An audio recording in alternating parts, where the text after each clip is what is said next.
Саламатсыздар ма, құрметті 36 топ студенттері. Біз бүгін кезекті онлайн дәрісімізді бастаймыз. Біздің бүгінгі сабағымыздың тақырыбы трансформаторлар. Сабағымыздың мақсаты трансформаторлардың қызметі, құрылысы және жұмыс істеу қағидаларын меңгерту. Жалпы трансформатор дегеніміз айнымалы тоқтың кернеуін жоғарылатуға немесе төмендетуге арналған электромагнитті аспап. Яғни біздерге ұзақ қашықтыққа кернеуді төмендетуге немесе жоғарылатуға арналған құрылғы. Трансформатор айнымалы тоқты бір қысыммен қабылдап, оны басқа қысыммен шығара алады. Яғни видеороликте көрсетілгендей. Осылайша олар электр қуатын үлкен қашықтықтарға тарату тиімділігін арттыру үшін қолданылады. Бізге көрсетіліп отырған үш фазалы трансформатордың ең қарапайым құрылысының жұмыс істеу қағидасы мен құрылымын қарастырып отырмыз. Трансформатордың жұмысының басты қағидасы электромагниттік индукцияға негізделген.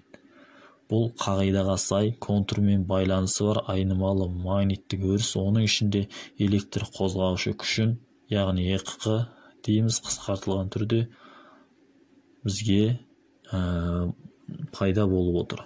Мұндай айнымалы күшке шаршы мен айнымалы өткізгіш, яғни обмоткалар пайда болады. Яғни бір обмотка келесі обмоткамен тең болады. Яғни бізде бір обмотка келесі обмотка санынан, яғни орам санынан аз болса, ол төмендеткіш трансформатор болады.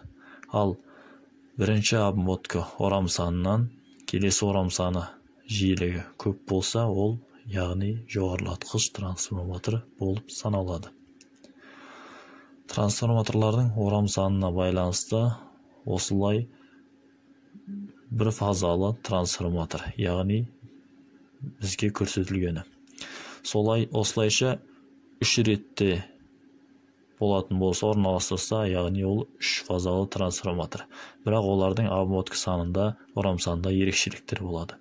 Олардың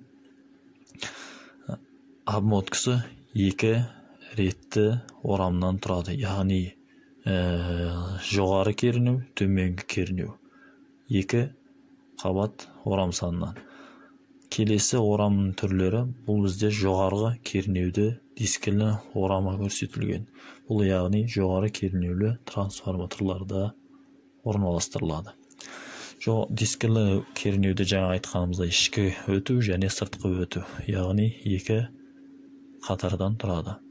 Сол секілді орам сандарының жалғануы кернеуі төмен трансформаторларда үшбұрыш тәсілімен және кернеуі жоғарғы трансформаторларда жұлдызша жалғану тәсілімен жалғанады.